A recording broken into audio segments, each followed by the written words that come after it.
Today I am this year's old. Well, this year's old. I'm going from 29 to 30.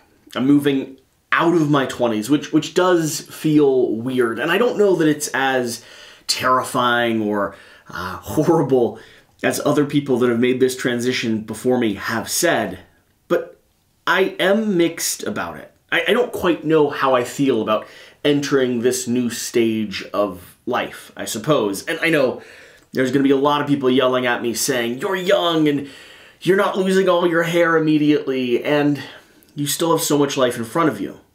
Which is true. All those things are true, except for the hair part. That is receding faster than I would like. But it is a transition period, right? No longer do I get to say, well, I'm in my late 20s. I don't get the chance to reflect or get credit for the things that 20-year-olds just don't do, like having a YouTube channel. Although I guess a lot of 20-year-olds do that. I'm now 30. It sounds different. It feels different on the tongue. It's a new era, a new maturity in life, a new, I don't know, future you have to pursue. 30 feels like more responsibility. 30 feels like more expectation, like more should be and should have been accomplished by now. So, as we make this transition, I thought I'd spend a day on the channel looking back, reflecting on my story, and hopefully giving you all some insight into who I am. This is 10 moments that have changed my life. And what I've done is gone through the past 30 years and tried my best to remember and rank moments throughout my history that have an impact on me, things that I've carried through with me. And I had about 15 written down, and I scratched quite a few of them out to bring it down to a list of 10. Because as time goes on, some things become more or less important. Things that you think are the most critical moments in your life fade away. And others, as you'll see in this list, that maybe you didn't apply as much importance to at the time, slowly start to grow in value, in history, in memory, and in application going forward. And some moments, you're right. They are and will be defining points in your history. My mom's death. Point number 2 in this timeline that I have. I've ordered these in the order that they happen, not the order of importance. So, let's take a walk through history. I won't make this video too long, but I do want a chance to talk and share stories and get to know each other a little bit better. And those of you that are watching, let me know. What are some of the moments that, for you, stand out throughout your history? We do take the time here at Quackalope to read every single comment, and normally on the day a video goes up, we do our very best to respond to the vast majority of them. So leave a comment down below. No longer how weird or wild or long-winded it might be, or short and concise and to the point. We'll take a moment to sit and read and commiserate with you. All right. So thinking through moments that have had a defining point in my history, I didn't want to start with the death of my mom. As many of you know, she had stage 4 breast cancer at a very young age and passed away when I was about 11. So I was thinking through what came before that, what changed and impacted and has defined me going forward. And as many of you know here on this channel, I love stories. I love books and reading and campaign games and large, swindly, unparalleled adventures into the ether. And all of that love for storytelling, that imagination and fantasy, all of that started by sitting down in the bed next to my mom every single night of the week or every single night when she felt up to it and reading through chapter books.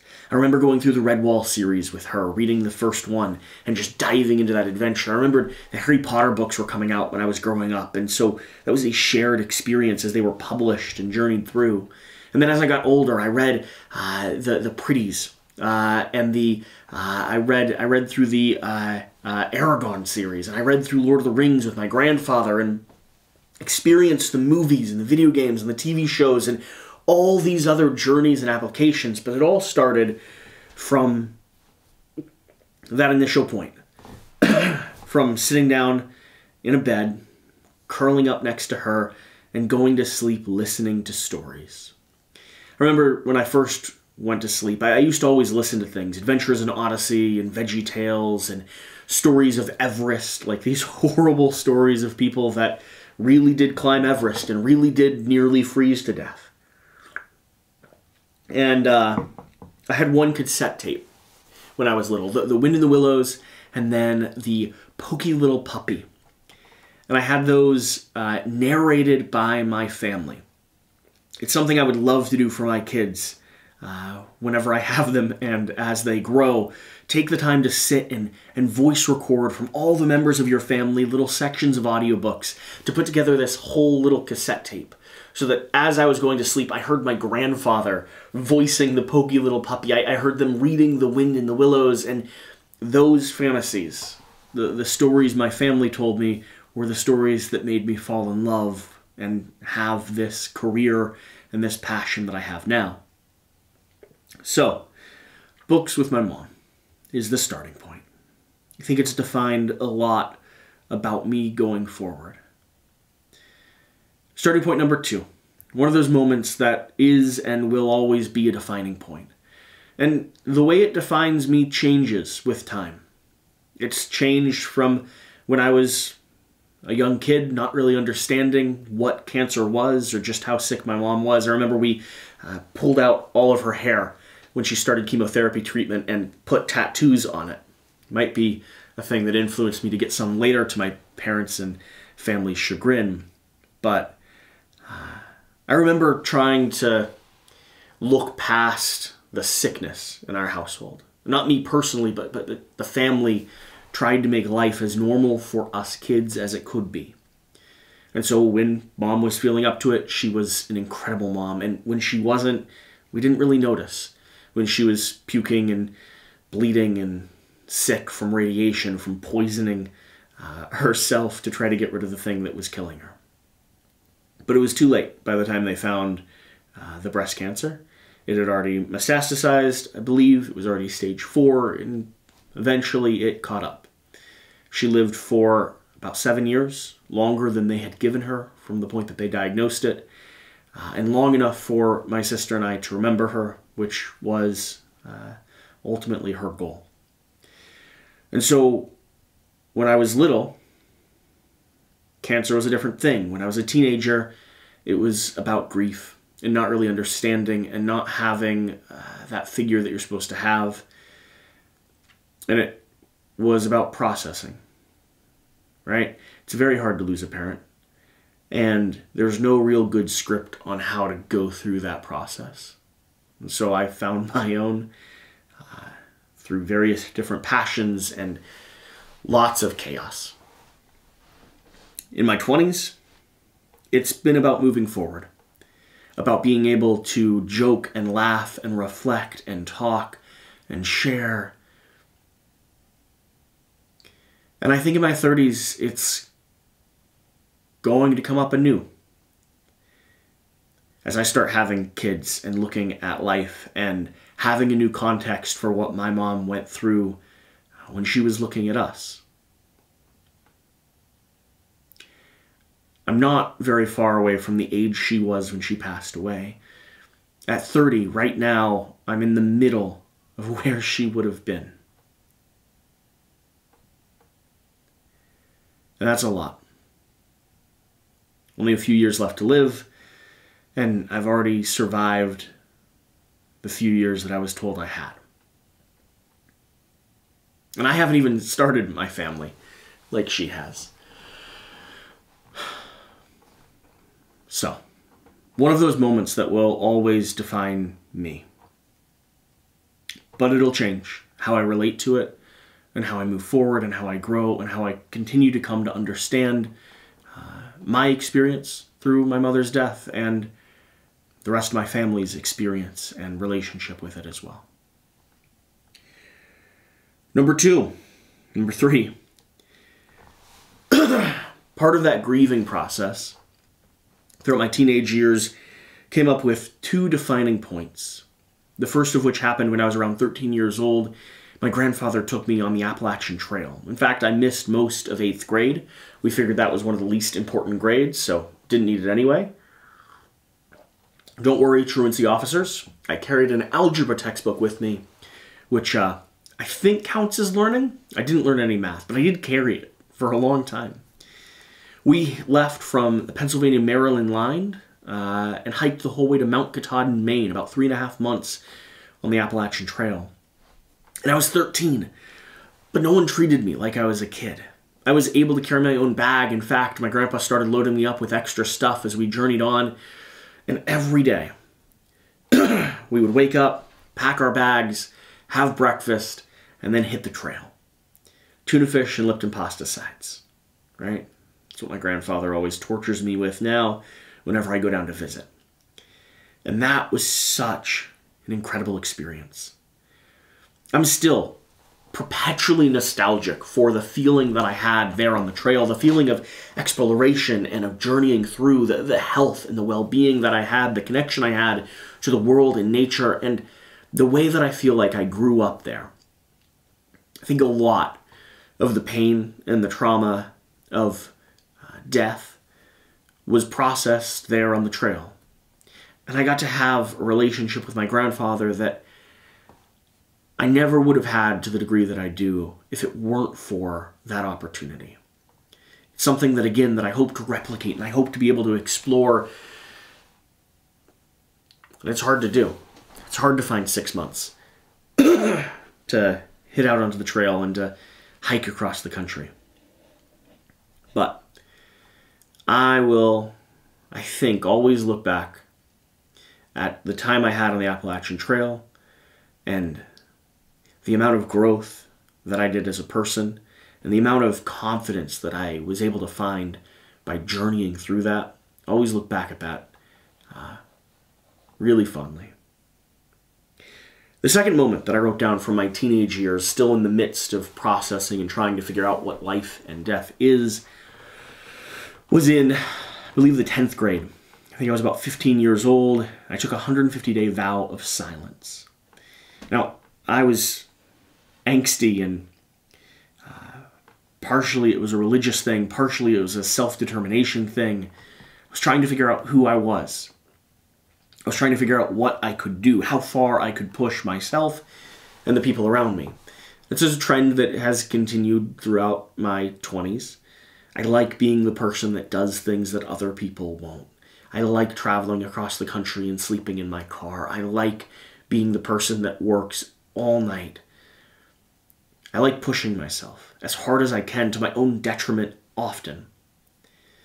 But I took a 150-day vow of silence. Started on January 1st, ended, I think, May 29th or something like that.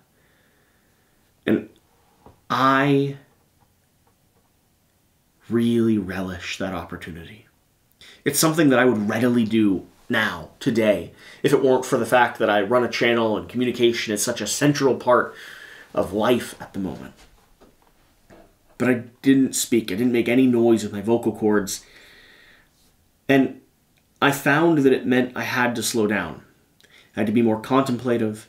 I had to listen. I had to deal with frustration from time to time. But it also meant that I could do something.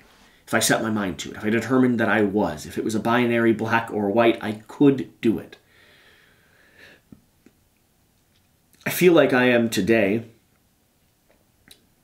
a little bit more calm, a little bit more patient, a little bit more able to look at something that is hard and acknowledge that it will be difficult, but I can also successfully overcome it because of that time that I spent not speaking.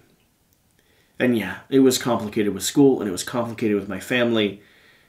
And at the same time, for me, it was worthwhile. And it was something that I am glad that I did, and something that I needed to do. Moving up into my 19s and 20s. Even though I'd done quite a few things throughout my teenage years to try to figure out and process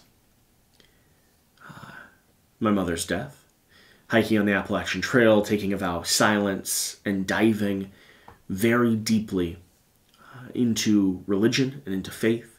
There was a point where I was going to 3 or 4 churches a week, studying and listening and trying to find answers to life, that overarching meaning that we're all looking for. And when I was about 19, while in college, I found myself at a theological crisis.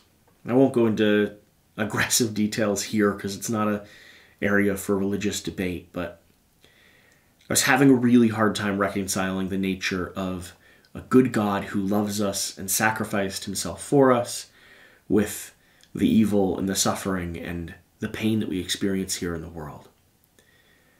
And I got to a point where what the church was telling me was no longer what I was willing to believe, and I was unwilling to compromise what I thought was true religion, what I thought was accurate historically and accurate to the Bible, with what I thought was right. I think a lot of churches are willing to separate certain sections. And I was unwilling to do that, to my own dismay or not to my own dismay. And so I found the structure that I had built for myself completely collapsed. So point number 5 here is called depression. I spent at least 6 months in just a tortured state,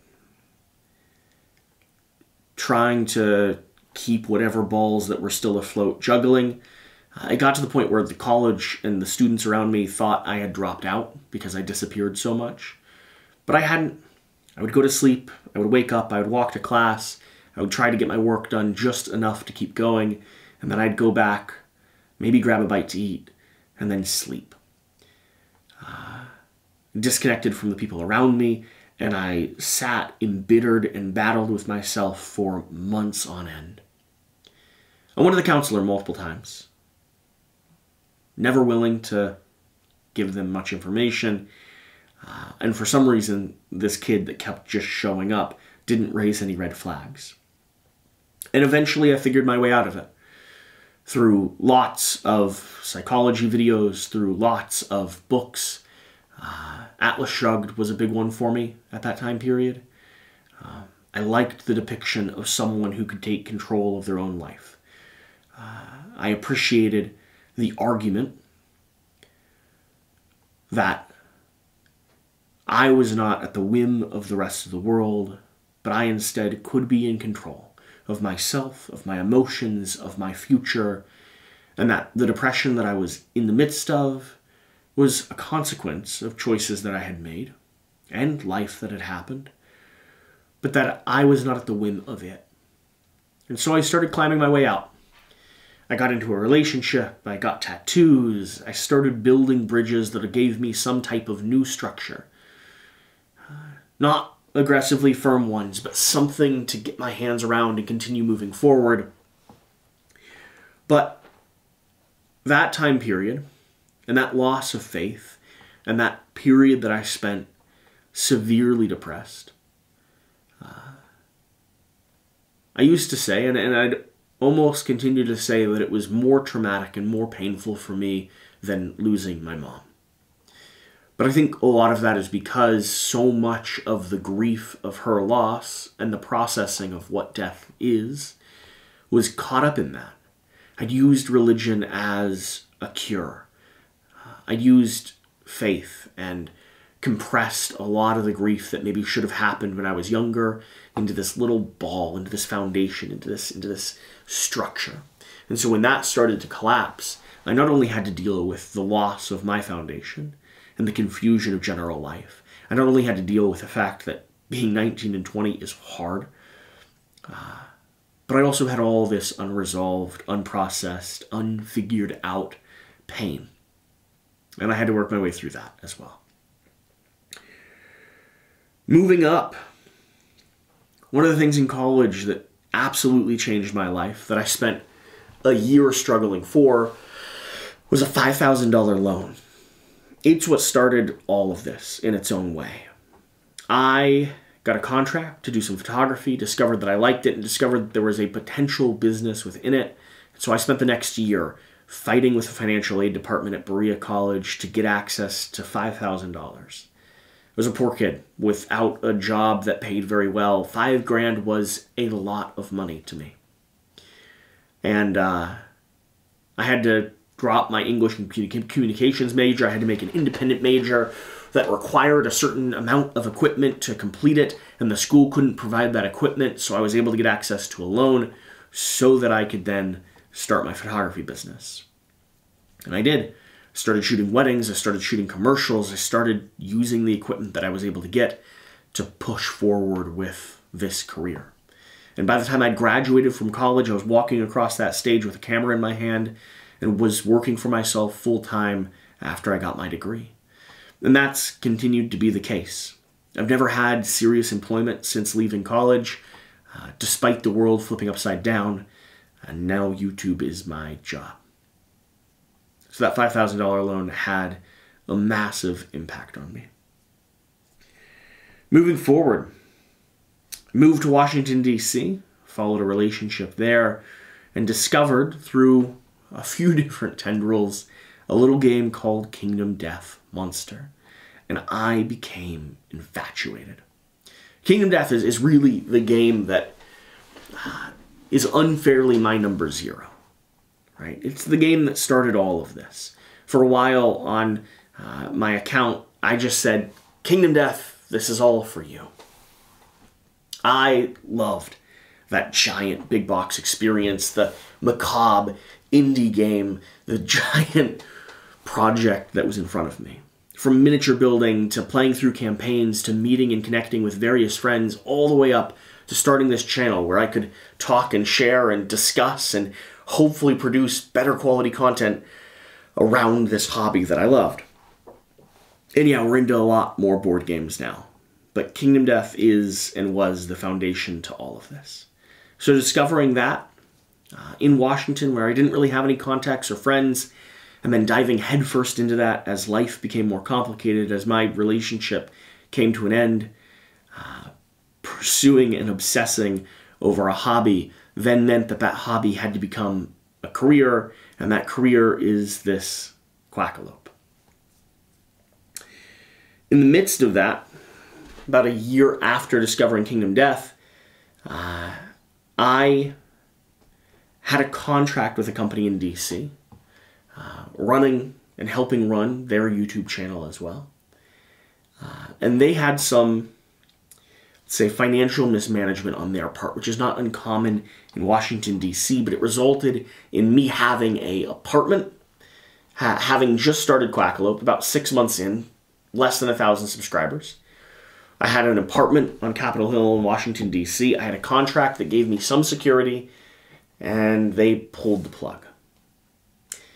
Because of that, I ended up with a $30,000 deficit because of the misgivings that this company had. And that was a big moment.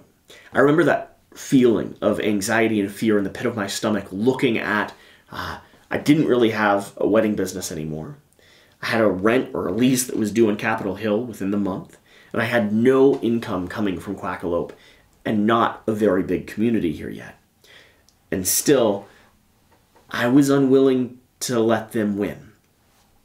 I was unwilling to let the chaos of life keep me from pursuing what I wanted to pursue. And I was passionate about this channel and passionate about this community. So I remember going to Gen Con that year. I think it was the first year that I went to Gen Con. First year I went to Gen Con as a content creator. And I slept in my car, and I walked up every single booth, shaking hands, saying hello, making connections, trying to build this thing, while in the back of my mind I knew I'd just lost all of my stability. And over the next season, I started liquidating my Kingdom Death collection. I started finding more contracts in wedding photography and commercial photography in DC, and I rebuilt what I could to stabilize myself for the next year or so. And I did a good job at that. But yeah, losing that contract, losing that stability, losing that money, was partially the catalyst for what we do here at Quackalope, for the doubling down, and also was probably one of the scariest moments in my 20s. Next on my list is COVID. And I don't know how long this will be on the list. It's an impactful thing, but already to this point, it's starting to fade into distant memory. And I don't know if you feel that way, but I know I certainly do. And it might just be that I'm ignoring that time period, or it might be that I wasn't around people enough during that time period to have a lot of great memories from it. But I stayed in an apartment in Washington, D.C. for 2 months and then left down to Kentucky, moved back in with my dad, and doubled down on this channel. That's where everything really started to come to fruition here at Quackalope. I had other work that I was balanced between, and the moment the pandemic hit, all of my future contracts, weddings and events in Washington, D.C., commercial stuff with nonprofits, all of that went to zero. I had no income. And so a year previously, I'd lost $30,000 to a company in D.C., and now the pandemic had taken another sizable chunk of change and every bit of stability I had in front of me. And so Quackalope was what I had. And you all really came through. I remember the people showed up on my Patreon supporting what we were trying to do. They followed as I moved down to Kentucky, and this channel continued to grow to the point where we are now, 46,000 subscribers, moving our way to 50K. Very grateful for what we have, for where we've been, and for where we're going. So COVID's on this list. It was a miserable time, especially to be a board gamer. The lack of opportunity to collaborate and connect was very hard. Then my last thing, number 10 on this list, Shabbat. The time of the week, the 7th day of the week where you turn off permanently. And I have Shabbat on my list because there's really a few things connected within it.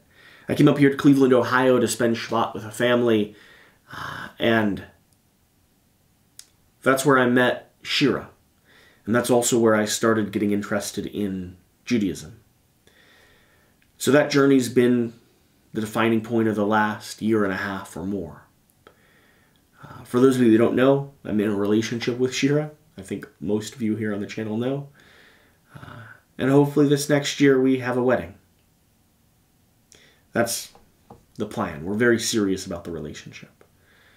But part of that process, part of the thing that we're dealing with at the moment, the thing that we're figuring out at the moment, is over that year and a half I've also been converting to Orthodox Judaism. And so that all started with Shabbat. I wanted to keep Shabbat before I wanted to convert. You turn off completely. All of social media, all of electronics, the lights that are on, you leave them on. You light candles, you sit down around a good meal with your family, and you spend time together. Reading, talking about Torah, sharing, and being together. I would say that it's probably the most cherished thing that I have right now. I wouldn't trade the opportunity to spend every Shabbat going forward with Shira if I could, and when I can. And Shabbat led me to those two things. It led me to the relationship I'm in now, the future that I'm hoping to have and build, especially as I journey into my 30s.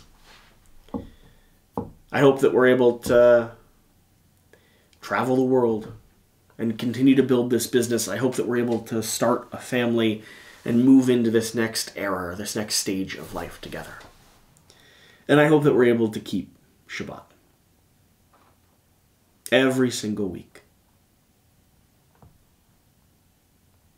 I'm really looking forward to having her back here in Cleveland. And I'm really looking forward to this next year. My birthday does fall around the New Year's. So maybe that makes me more contemplative every year when it happens of what the future might be and what the next season's going to look like.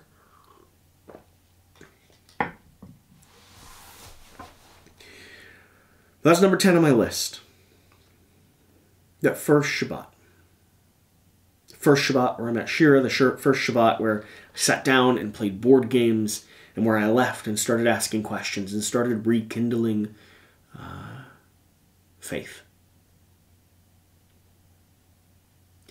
So, let me know what moments stand out to you.